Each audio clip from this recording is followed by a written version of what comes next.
Mateus capítulo 3, esse é o texto que Deus trouxe ao meu coração para pregar para você a palavra nessa manhã.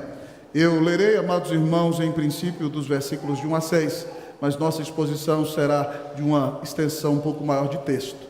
Mas para que entendamos bem, leremos no começo somente os versículos de 1 a 6. Que o Senhor fale poderosamente aos nossos corações. Assim diz a santa palavra de Deus. Naqueles dias, apareceu João Batista pregando no deserto da Judeia e dizia: arrependei-vos, porque está próximo o reino dos céus. Porque este é o referido por intermédio do profeta Isaías: voz do que clama no deserto, preparai o caminho do Senhor, endireitai as suas veredas. Usava João vestes de pelo de camelo e um cinto de couro. A sua alimentação eram gafanhotos e mel silvestre. Então saíam a ter com eles. Vamos ler comigo todos juntos os 5 e os 6? Então saíam a ter com ele Jerusalém, toda a Judeia e toda a circunvizinhança do Jordão, e eram por ele batizados no rio Jordão, confessando os seus pecados. Oremos ao Senhor. Bendito Pai Celestial, toda glória, todo louvor, toda sincera adoração e exaltação sejam dadas somente a Ti. Pai, nós estamos aqui para glorificar o Teu nome. E, ó Deus, ó Pai, eu me lembro, Deus, de Teu filho Spurgeon escrever que um dos momentos de maior adoração que ele tinha é quando, ó Deus, ó Pai, ele pregava a palavra. Porque, ó Deus, ele exultava quando o Senhor falava com ele. E eu quero te pedir que também seja para cada um de nós. E quando ouvirmos a exposição da Escritura, exultemos, porque o Senhor fala conosco. Mas, Pai, a maior graça que nós teremos nessa manhã será a percepção da Tua presença graciosa, da unção do Teu Espírito Santo aqui. Ó Deus, então, enquanto ouvirmos a mensagem, que o Senhor aqueça os nossos corações. Que o Senhor, ó Deus, ó Pai, console os que estão aflitos, mas Deus, se nós necessitamos de confrontação, confronta-nos por amor, ó Pai, para que nós sejamos transformados à imagem do Teu Filho Santo, que é Jesus. Ó Espírito Santo, enche a nossa alma e que a Tua palavra seja impactante, transformadora e, ó Deus, ó Pai, que ela nos motive a ser uma bênção nesse tempo, nessa cidade, nesse país. Para a glória e honra do nome de Cristo Jesus, nós oramos. Amém. A igreja pode sentar-se, amados irmãos. João é a dobradiça da porta que separa o Antigo do Novo Testamento. João, amado amigo e irmão, é o último profeta do Antigo Testamento, da Antiga Aliança. Mas é o primeiro pregador do Evangelho do Senhor Jesus Cristo no Novo Testamento. É o único pregador que faz parte da Antiga Aliança e da Nova Aliança ao mesmo tempo. E você tem que pasmar comigo, meu querido irmão e minha querida irmã. Sabem por quê? Porque o povo de Judá ficou 400 anos sem ouvir uma profecia de parte de Deus. E João é pregador no molde dos profetas antigos, porque ele revela que o Messias virá. Mas ele também é pregador nos nossos moldes, porque ele prega o Evangelho e confronta o povo para que se arrependa e volte a Deus. E depois então de 400 anos de sede e de desejo de ouvir pregação vinda da parte de Deus, amados amigos e irmãos, João aparece. Mas a Bíblia nos conta algo, queridos irmãos e irmãs. João, filho de Zacarias e Isabel, primo do Senhor Jesus, começa a pregar no deserto. Deserto é lugar de grandes multidões? O que é deserto, tio? Qual é a definição boa para isso? É um lugar onde não tem nada. Se você fosse um pregador, você iria para o deserto? Mas a Bíblia diz que João começa a pregar no deserto. E sabe o que aconteceu, meu querido irmão? Sabe o que aconteceu, minha querida irmã Helena? A Bíblia diz que toda a cidade de Jerusalém, toda a província da Judéia e toda a província que estava ao redor do Jordão porque João era um instrumento de Deus, se moveram de onde estavam e foram ao deserto para ouvir João pregar. Eu imagino João começando a pregar ali, devia estar passando alguém, ele pregou para um, para dois, mas de repente começaram a chegar mais pessoas, e toda a capital, toda a província ao redor do Jordão e toda Jerusalém foram ouvir João pregar e se arrependeram de seus pecados, amados amigos e irmãos, e confessaram seus pecados e foram batizados por ele no Rio Jordão. Louvado seja o nome do Senhor. Quando João Batista, o profeta do Messias, o primeiro pregador do Novo Testamento, aparece, amados irmãos, Deus manda um grande reavivamento. Deus manda um tempo de comoção e transformação na vida do povo de Deus. Irmãos e irmãs, eu quero dizer a vocês que o Brasil também nos dias de hoje precisa de um grande avivamento. Nós vivemos, amados irmãos, perplexos e assustados, dias nos quais julgamentos são espuros, amados amigos e irmãos, e os nossos próprios magistrados, até nas mais altas cortes, nem sempre estão comprometidos com a lei. Nós vivemos dias dos quais, amados amigos e irmãos, pessoas se desviam à torto e à direito, e a sociedade acha bonito e aplaude isso de maneira gloriosa. Amados amigos e irmãos, nós precisamos de um tempo de avivamento, de transformação. E a igreja, amados irmãos, no Brasil ainda não tem sido a bênção que deveria ser. Mas eu quero lhe dizer que o Brasil pode ser mudado, e o instrumento que Deus quer usar é você. É a sua vida. Como João foi instrumento de revitalização, você que está aqui pode ser instrumento de revitalização. Não é só para o pastor, não só para os presbíteros, não só para os diáconos, evangelistas e missionários. Amado amigo e irmão, cada um de nós é chamado para ser uma bênção na mão de Cristo Jesus. E cada um de nós que aqui está é chamado para ser um instrumento de transformação, de reavivamento, de reforma e de revitalização. O texto nos apresenta o instrumento da revitalização. E eu espero sinceramente que você nessa manhã entenda que Deus tem um chamado pessoal, dirigido a você, para que você seja um instrumento para que haja mudança na cidade, na família, no país, no Brasil e nesse mundo, para a glória e honra do nome de Cristo Jesus. O instrumento da revitalização, você é chamado a ser. O texto apresenta o instrumento da revitalização, e ele diz em primeiro lugar que o instrumento da revitalização é um evangelista. O instrumento da revitalização é um evangelista. João apareceu pregando no deserto, e olha o teor da sua pregação, irmão e irmã. Nós leremos o versículo de número 2. Eu lerei uma vez, a igreja lerá a segunda vez. Arrependei-vos, porque está próximo o reino dos céus. Vocês leiam o mesmo versículo.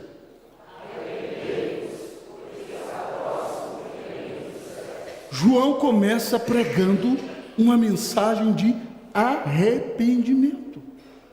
Ele prega o evangelho, amado amigo e irmão.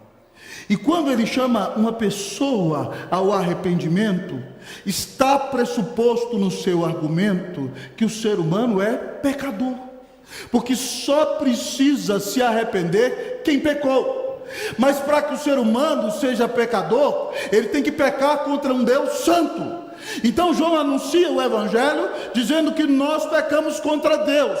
Na palavra arrependei-vos, ele fala que Deus é santo, justo e bom, e fala que nós somos pecadores que ofendemos a santidade desse Deus, e por isso somos merecedores de sua ira. Mas, amados amigos e irmãos, ele fala no resto da sua pregação que esse Deus é Deus de amor, e agora está mandando o Salvador, o Messias, que virá estabelecer o reino dos céus para nos salvar e para que Deus perdoe todos os nossos pecados e governe sobre nós.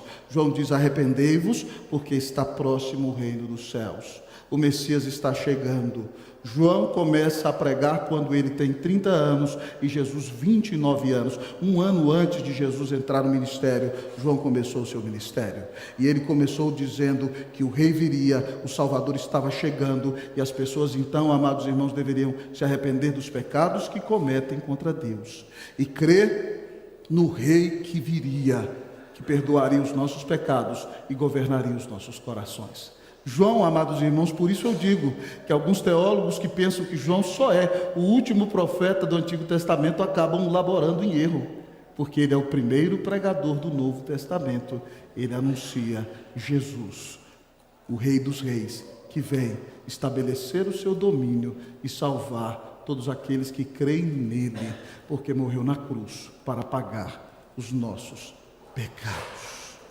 O instrumento da revitalização é um evangelista, é alguém que anuncia, amado amigo e irmão, o evangelho do Senhor Jesus. Mas não só, meu querido Daniel, o próprio João foi um evangelista. O Senhor Jesus, de quem ele veio profetizar, um ano depois começa o seu ministério. E o primeiro sermão do Senhor Jesus está em Mateus 4,17. Se você quiser virar a página, você pode ler. E o primeiro sermão dele, meu presbítero, dizia o seguinte: arrependei-vos, porque o reino dos céus está próximo. Ele está dizendo: arrependam-se de seus pecados, porque o rei está chegando. O próprio rei chega, amado amigo e irmão, pregando o evangelho. E no capítulo 4, versículo 23, na página seguinte também, o texto diz que percorria Jesus toda a Galileia, ensinando nas sinagogas deles, pregando o evangelho do reino e curando toda sorte de doença e enfermidade no meio do povo. Amado amigo e irmão, Jesus foi o maior evangelista, porque só ele é o evangelista e o evangelho e a evangelização ao mesmo tempo. Ele deu a vida na cruz para nos salvar. Mas porque Jesus, amado irmão, é o evangelista dos evangelistas, ele, quando ressuscita, antes de subir aos céus, dá um mandato a você, minha irmã que está aí no coral, você, meu irmão, mas não somente a você, a toda a igreja, a todo o povo de Deus. Quando se despede dos apóstolos, ele diz em Marcos 16:15: ide por todo mundo e pregai o evangelho a toda criatura.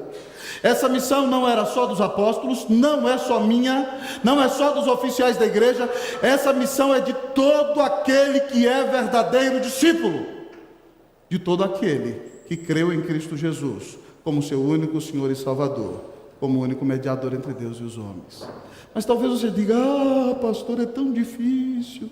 Ah, pastor, eu não sei pregar como o senhor assim. Meu irmão, o Senhor te dá condições de falar do Senhor Jesus para qualquer pessoa. Você pode fazer como João: se arrependa, porque o rei Jesus chegou e morreu na cruz para pagar os seus pecados. Você pode começar dizendo: Deus é santo, justo e bom, criou tudo para a sua glória. Nós pecamos, ofendemos e rejeitamos esse Deus. Ele é maravilhoso e nos ama e quer salvar seu povo, então deu Cristo na cruz para morrer por nós. E todo aquele que se arrepender e crer que Jesus Cristo é o Filho de Deus será salvo. Arrependa-se e creia em Cristo Jesus. Você pode fazer isso, irmão. Irmãos, no lugar em que fui pastor anteriormente, tinha uma irmã muito querida na nossa igreja, que ela sentia um grande desejo de falar de Jesus. E ela trabalhava num daqueles ministérios lá de Brasília. E ela então dava bom testemunho no seu trabalho. E ela resolveu fazer o seguinte, querido irmão Candinho. Ela falou, convidou seus colegas de mesa, alguns eram protestantes como ela, outros romanistas e outros não tinham nem fé alguma. E ela falou assim: pessoal, o que vocês acham de que nós comecemos a estudar a Bíblia? Sem placa de igreja, sem nome de religião, nós vamos ler o Evangelho de João. E o pessoal topou, irmão. E eles chegavam então, o horário de trabalho deles era às 8. Mas eles tinham tanta fome, que uma vez por semana, eles chegavam naquele ministério, às 7 horas, antes do horário de trabalhar, e se juntavam ali, tomavam café juntos, e começaram, uma vez por semana, a ler um capítulo de João. Então aquela irmã pegou um bom comentário bíblico, amado amigo e irmão, e o povo lia, e ela ia explicando, ela tirava as dúvidas, ela dizia: você também tira, mas quem conhecia a Bíblia era ela.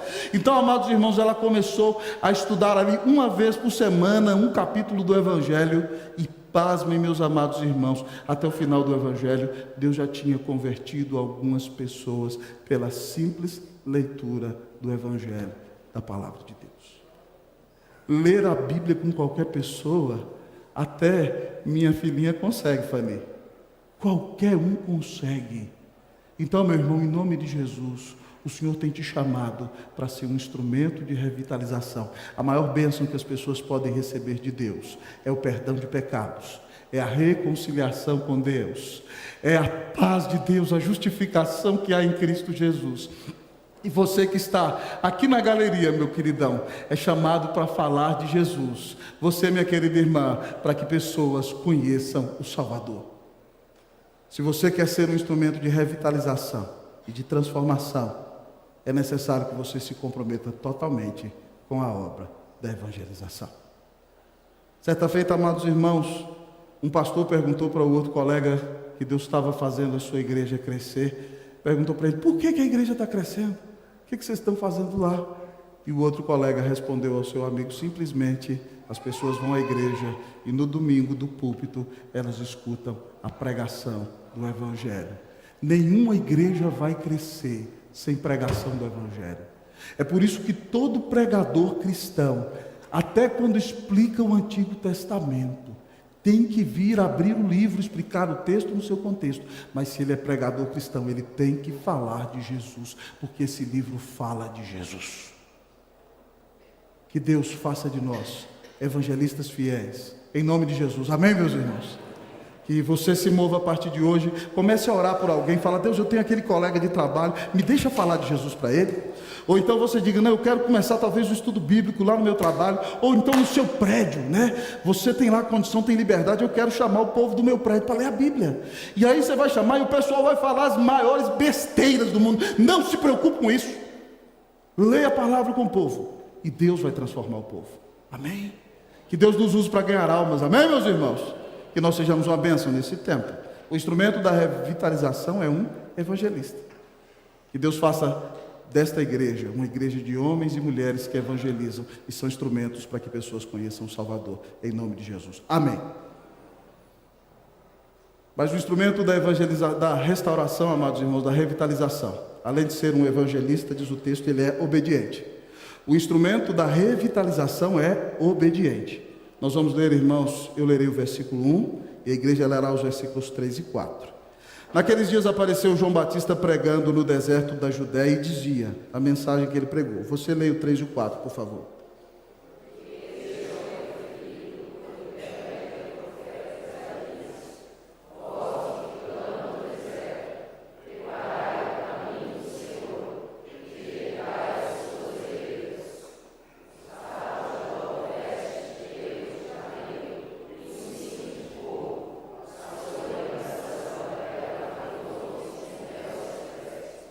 Querida esposa do reverendo, olha aqui por favor. O texto diz 700 anos antes de João nascer o que, irmã Cleusa? Que ele era a voz que clama onde?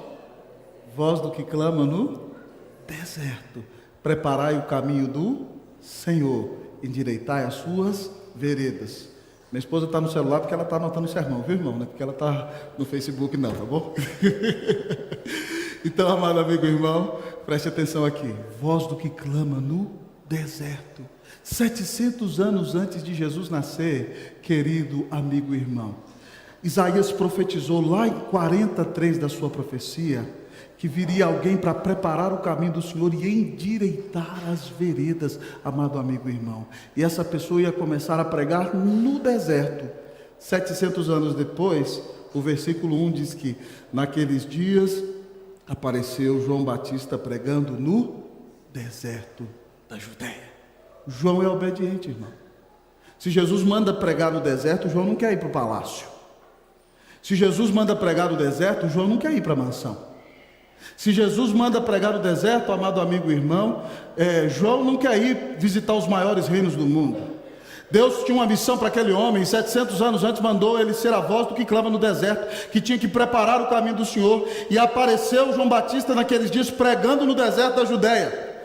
E João está tão disposto a obedecer, meu querido Daniel, que nós não vemos João rodeado de pompa e glória dos homens, se preocupando com a opinião de Herodes naqueles dias, ou talvez até de Tibério César, que era o imperador. João, amado irmão, veste a roupa do seu contexto e encarna a realidade do seu ministério. O nosso texto, amados irmãos, diz que João usava vestes de pelo de camelo. Imagine comigo aquele homem.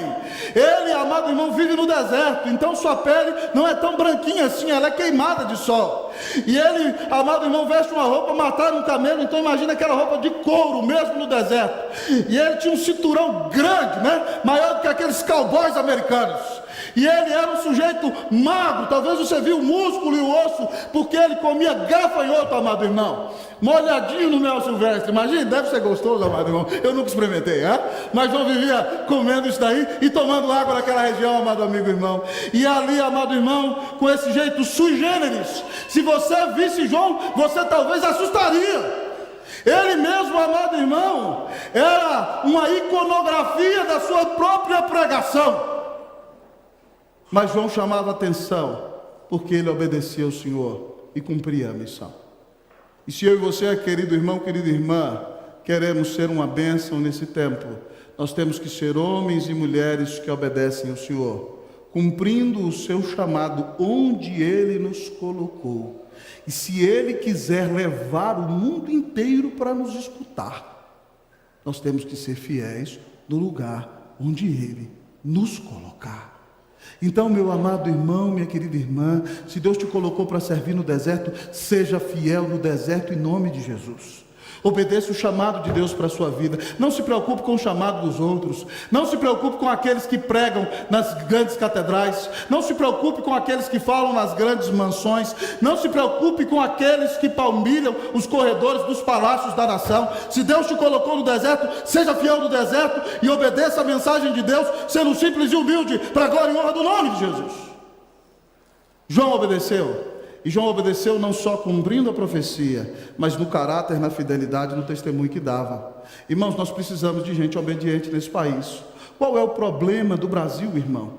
É que reina a desobediência, que reina a falta de respeito à lei, que reina a falta de temor de Deus, que reina a falta de respeito com os pais, que reina a falta de respeito com a família. E nós precisamos de homens e mulheres que se levantem para ser um paradigma, para ser um referencial, para obedecer a palavra de Deus nesse tempo.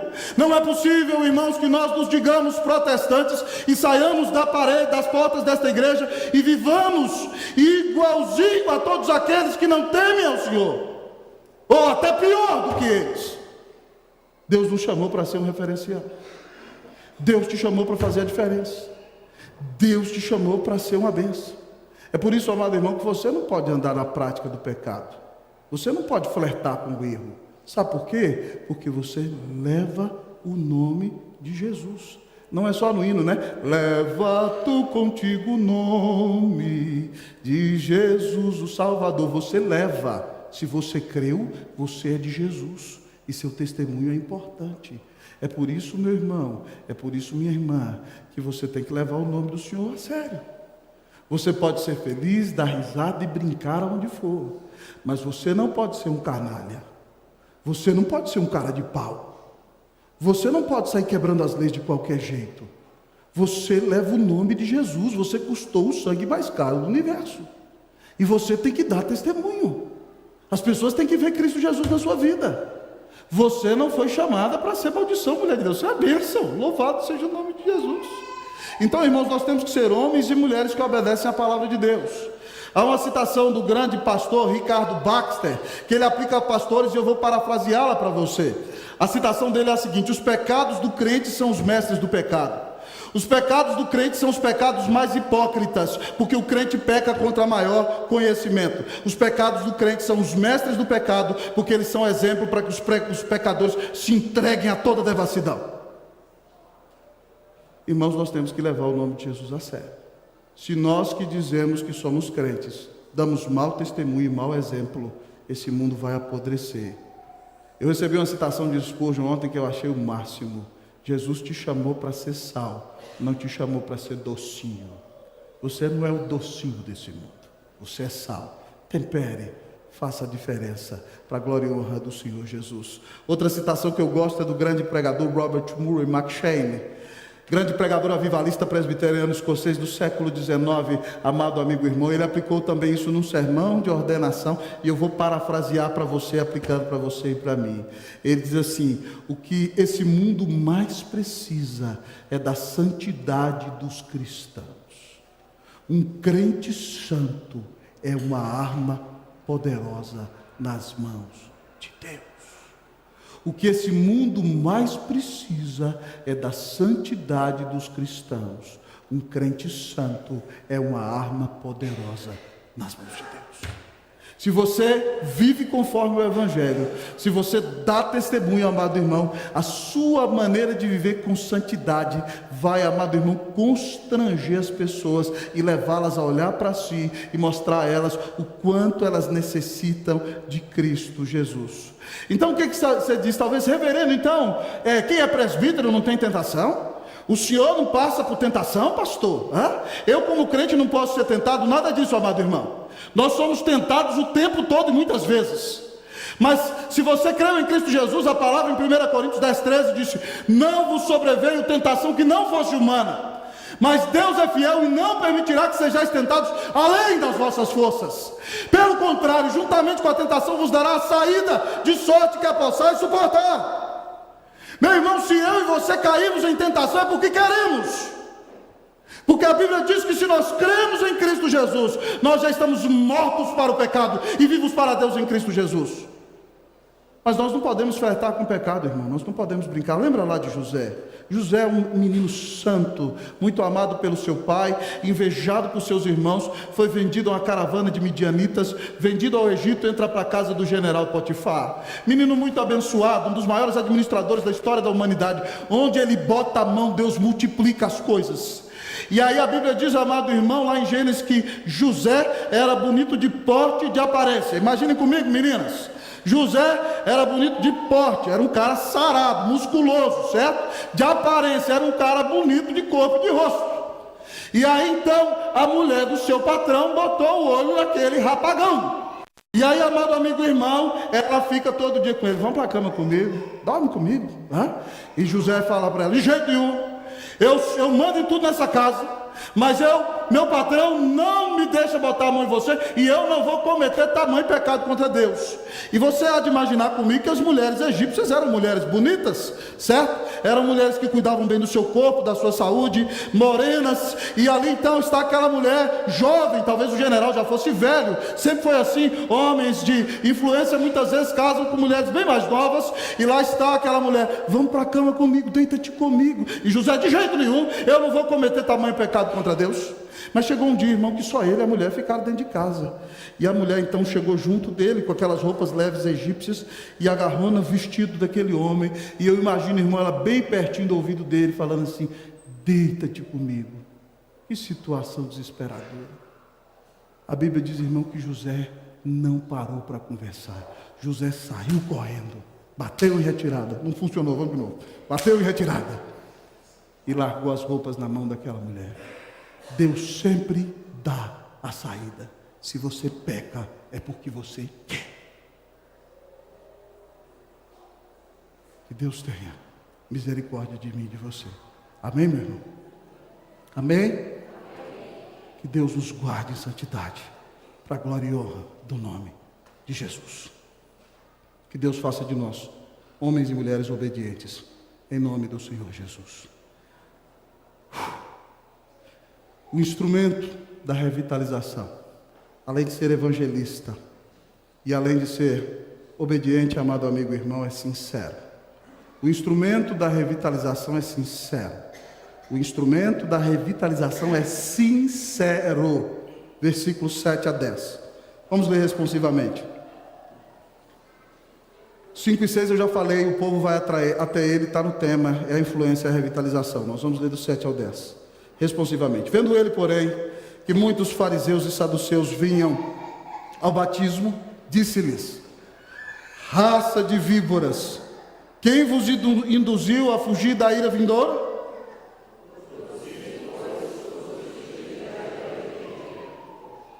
E não comeceis a dizer entre vós mesmos: temos por pai a Abraão.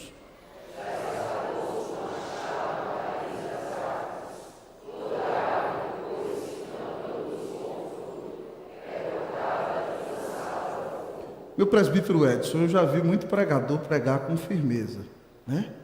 E eu mesmo sou um pregador que nem sempre é tão docinho assim, não é verdade, presbítero Oscar? Mas com 18 anos de pregação, eu nunca chamei ninguém do meu auditório de raça de víboras. João, amado irmão, nos deixa perplexos. Ele é muito franco e sincero, mas com quem ele fala isso? Ele fala isso agora com aqueles que são as maiores autoridades religiosas da sua nação. Não é para o povo que precisa se converter, é para aqueles que se dizem crentes, estão na igreja e não têm compromisso com Deus. Olha o que ele diz aí: vendo ele que muitos fariseus e saduceus vinham ao batismo, disse: raça de víboras, quem vos induziu a fugir da ira vindoura? O que vocês estão fazendo aqui? E aí ele fala: vocês se dizem crentes, dizem que conduzem o povo, dizem que são a bênção, e vocês não levam Deus a sério. E olha o que ele fala: produzi, pois, frutos dignos de arrependimento. Eu acho aqui o máximo, sabe por quê, irmão? Porque para quem não era crente, querida Lu, ele falou: arrependei-vos.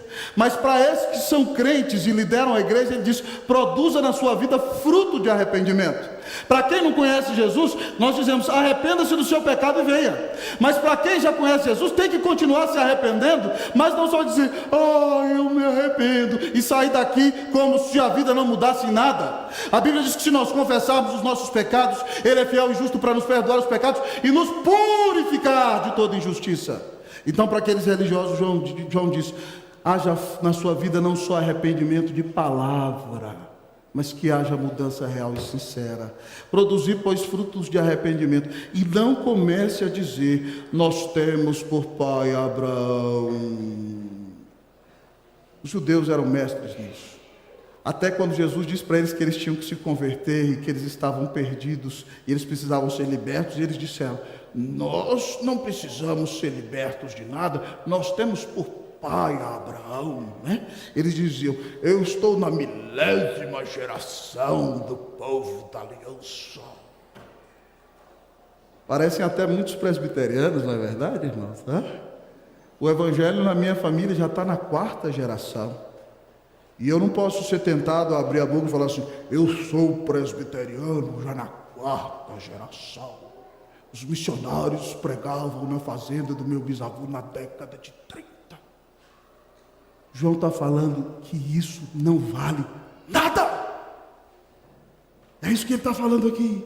Não adianta que aqueles homens dissessem: nós temos por pai Abraão, porque se a pessoa não vive o evangelho, amado amigo e irmão, ela não foi verdadeiramente convertida. O sinal de que uma pessoa convertida é o fruto que ela dá. Jesus diz que pelo fruto você conhece a árvore. E se nós dizemos que somos crentes, mas não temos na nossa vida fruto de arrependimento e nada mudou na nossa vida, nós temos que revisar o nosso coração para ver se nós somos verdadeiramente cristãos. João diz: parem de falar que vocês são da aliança há tantas gerações. Sabe por quê? Porque Deus pode pegar essas pedras aqui e fazer filhos de Abraão. João é muito franco, irmão. João é muito sincero. E se não bastasse já essa pregação tão direta, ele falou assim: vocês que são religiosos e não são convertidos de verdade, se preparem, porque o Senhor está vindo aí com um machado. E se vocês forem uma árvore que não vai dar fruto, o machado já está pronto para cortar na raiz. E quem não se arrepender de verdade, ele diz aqui, quem não der bom fruto, a árvore vai ser cortada e lançada no fogo, no lugar eterno da ira de Deus. Irmão, que pregação crua, que pregação radical, que pregação dura. Mas, amado amigo e irmão, quem ama fala a verdade. E o que o mundo precisa escutar no dia de hoje é a verdade. As pessoas que estão caminhando para o inferno, estão longe de Deus, precisam, amado amigo e irmão, da verdade. E se nós não tivermos sincero compromisso com a verdade, amado amigo e irmão, nós seremos sal que deixou de salgar e não faz a diferença e perde o sabor e tem que ser jogado fora, na linguagem de Jesus. Não faz diferença nesse mundo. Irmãos, para a glória e honra do nome do Senhor, porque eu não salvo ninguém, quem salva é Deus. Mas o Senhor é misericordioso e usa as coisas loucas do mundo para envergonhar as sábias. Nesses anos de pastorado na igreja que estive antes de ser vosso pastor, na igreja do Guará 2, nós recebemos ali talvez 400 ou 450 membros adultos em 10 anos. Mas um dos momentos que me deixou mais perplexo, depois de avaliar tanta gente no conselho, amado amigo e irmão, foi o dia em que chegou um rapaz que vinha de uma igreja de ordem batista. Depois eu casei esse rapaz, ele é um médico de prestígio, hoje está como membro da igreja presbiteriana da Gávea, no Rio de Janeiro. E aquele moço chegou no nosso conselho, e lá nós costumávamos perguntar: por que você quer ser membro desta igreja? E ele disse o seguinte: porque eu encontro nessa igreja as marcas da verdadeira igreja. Se você estuda teologia reformada, você vai saber que as marcas da verdadeira igreja são pregação fiel das Escrituras, administração correta dos sacramentos, batismo e ceia, e exercício correto da disciplina, que visa a restauração com amor, mas aplicando a disciplina. E ele disse: eu cheguei nessa igreja e ela prega com fidelidade a palavra de Deus, ela administra os sacramentos corretamente e ela aplica a disciplina com amor para a restauração e transformação da vida do faltoso. Aí ele disse algo que me fez chorar. Ele falou assim: eu sou pecador, e se eu pecar, eu preciso ser disciplinado. Disciplina é prova de amor. A Bíblia diz que quando Deus não disciplina é porque é bastardo, não é filho, ele vai, se arrebenta e faz o que você quiser. Mas quando Deus disciplina é porque Ele ama, é porque Ele se preocupa conosco, é porque Ele restaura a nossa vida. E eu nunca tinha ouvido alguém falar aquilo. Graças a Deus, eu fui pastor daquele moço durante 6 anos e não precisei discipliná-lo. Louvado seja o nome do Senhor Jesus. Ele está bem casado e é um médico abençoado, mas eu fiquei perplexo, amado irmão, com a perspectiva de um jovem de 20 e poucos anos sobre a verdade da palavra de Deus. Que eu e você, amados irmãos, entendamos que se Deus nos confronta, se Deus levanta alguém para pregar a palavra para nós com sinceridade, para mostrar quem nós somos, não é porque essa pessoa é ruim, é má e não pensa em nós, é porque Deus nos ama e quer nos levar ao arrependimento e quer nos moldar à imagem de Jesus. Então, quando Deus é sincero conosco e nos confronta, essa é a maior prova de amor, porque o Senhor podia nos deixar entregue a nós mesmos, mas Ele quer mudar a nossa vida. Que você agradeça, amado irmão, quem te fala a verdade, que você agradeça aquele amigo que não deixa você se perder, que você agradeça aquele irmão que é chato, que pega o telefone, que liga para você e fala: não suma, você é importante para Deus, você custou o preço do sangue de Jesus. Não ache ruim, porque isso é um sinal de que Deus está se preocupando com você. Quem é instrumento de revitalização é sincero porque quer ver a restauração das pessoas. Mas o texto ainda diz mais para nós nessa manhã, irmãos e irmãs.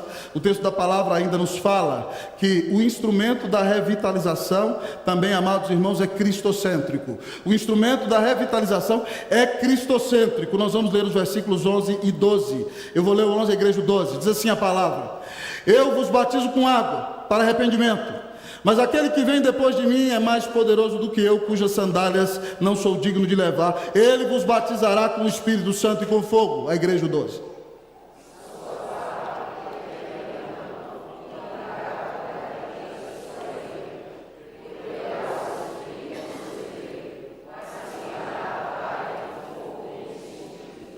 João, amado irmão, foi perguntado se ele era o Cristo. Lucas conta nessa cena aqui do texto que quando João está pregando naquele grande avivamento, o povo começou a falar: ele é o Salvador. Calvino estava certo, né, irmão? Que o homem disse que o coração do homem é uma fábrica de ídolos. Deus começou a usar o irmão, todo mundo já quer colocar ele no lugar de Deus. É impressionante. E aí João, então, para se humilhar, ele diz o seguinte: gente, eu só estou fazendo o sacramento aqui exterior. Eu batizo vocês com água para arrependimento, certo? É meu chamado. A água simboliza o lavar, mas vem aquele que traz essa realidade exterior para o coração. E aí ele fala: e quando ele vier, falando de Jesus, eu não sou digno nem de abaixar no chão e desatar as sandálias dele. João se humilha, ele exalta Cristo, e ele diz: olha, eu estou jogando água na cabeça de vocês. Eu, como presbiteriano, irmão, acredito sinceramente que o povo entrava no Jordão e João pegava a água assim e falava assim: eu te batizo em nome do Pai, do Filho e do Espírito Santo. Porque a palavra usada para lavar no bapto também significa aspergir. Quando alguém pegava seus alimentos, amado irmão, e lavava numa torneira para fazer o cozido do que quer que fosse, a palavra usada era bapto. Então bapto não é só submergir, bapto também é aspergir, amado amigo e irmão. Mas esse debate fica para depois. Ninguém deixa de ir para o céu por causa disso não, né? E a gente continua amigo e irmão de quem pensa diferente da gente. Então, querido amigo e irmão, o texto diz aqui que João batizava o povo com água para arrependimento, mas ele diz: virá aquele, amado amigo e irmão, que batizará você com o Espírito Santo. E é por isso que em Atos capítulo 2, quando o Espírito Santo vem, ele batiza a igreja com a sua presença. E é por isso que quando o pecador crê em Cristo Jesus e se arrepende, ele é selado com o divino Espírito Santo da promessa. E quando ele crê em Jesus, ele é batizado com o Espírito Santo naquela hora. certo? Naquele momento, ele é selado, o Espírito Santo vem e o batiza e mora dentro dele na hora da conversão, amado amigo e irmão. E aí o texto da palavra, querido amigo e irmão, nos diz que ele batizará com o Espírito Santo e com fogo. Alguns acreditam que fogo aqui é juízo, amado amigo e irmão. Eu acredito que fogo aqui no caso não é juízo, porque ainda é aplicado para os crentes essa promessa. O juízo vem no versículo seguinte. Então eu acredito que o fogo com o qual o Espírito Santo batiza a igreja na hora em que o crente vem a Cristo Jesus é o fogo da purificação. O fogo vem para nos purificar de todo pecado. Então, se você creu em Cristo Jesus, na hora da sua conversão, você foi batizado. Pastor, e o falar em línguas do livro de Atos, pastor? Irmão, eu tenho que ser teológico, não tem jeito. Quando o cara foi batizado lá, depois que o Espírito Santo veio em 3 cenas, e aí eles eram batizados e todos falavam em línguas, irmãos. Irmãos, o batismo do Espírito Santo tinha o objetivo de proclamar que Cristo veio para todas as nações da terra. E é por isso então que ele cai para os judeus em Jerusalém, Atos 2.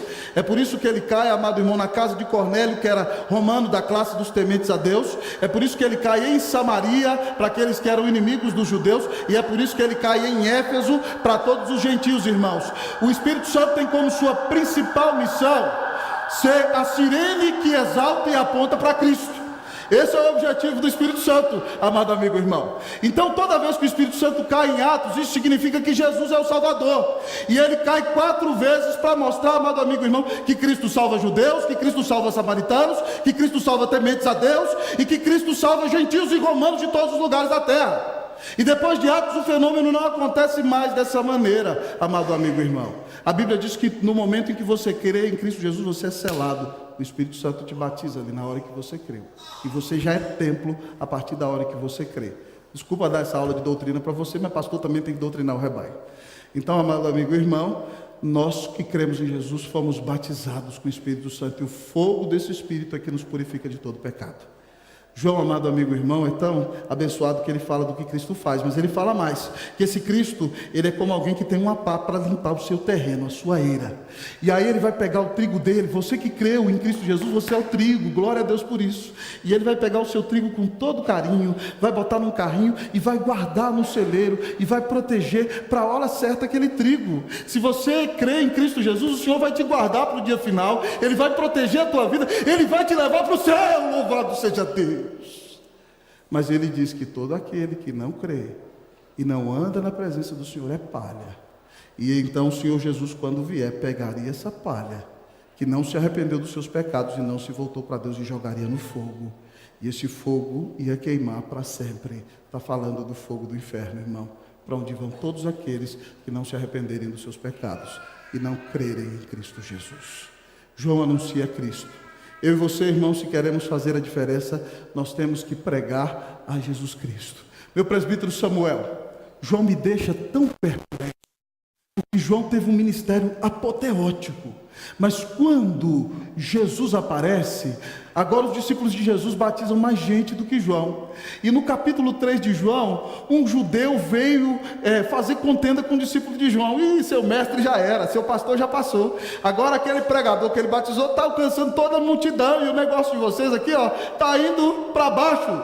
E João diz assim: o homem não pode ter coisa alguma se do céu não lhe for dada. Eu já disse para vocês que eu não sou o Cristo, eu fui enviado como seu precursor. O que tem o noivo é a noiva. O amigo do noivo, quando vê o noivo com a noiva, muito se alegra pelo casamento do noivo. Essa alegria já se cumpriu em mim, estou transbordando de alegria. Convém que Jesus cresça e que eu diminua. A expressão, amado irmão, é a cena do teatro. João agora vai se encolhendo e saindo de cena, e o protagonista da fé das Escrituras vem, amado amigo e irmão. Jesus, o nosso Salvador, é o centro da pregação de João. Se eu e você queremos abençoar esse mundo e ser instrumento de revitalização, nós temos que falar de Jesus. Jesus tem que ser o centro da nossa pregação, da nossa vida e do nosso culto. Amém, meus irmãos? E eu quero terminar, que horas são aí? 12h35? Olha no relógio aí para mim, estou sem relógio. Meio-dia quanto? 12h37? Eu quero terminar antes de 12h42. Vamos ver se eu consigo. Você me avisa, querido. 12h42. Tá, 5 minutos. Em último lugar, amado amigo e irmão, média de 40 minutos sempre, né? Então vamos lá. O texto diz aqui em último lugar que o instrumento da revitalização é honrado. O instrumento da revitalização é honrado, amado amigo e irmão. Nós vamos ler versículo de número 13 até o versículo 17, para terminarmos a mensagem. Por esse tempo dirigiu-se Jesus da Galiléia para o Jordão, a fim de que João o batizasse. Vocês o 14.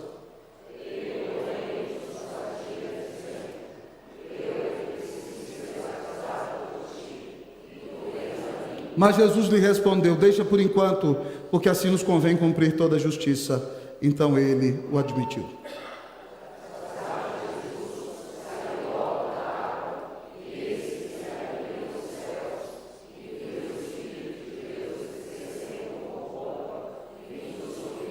E eis que uma voz dos céus que dizia: este é o meu filho amado, em quem me comprazo.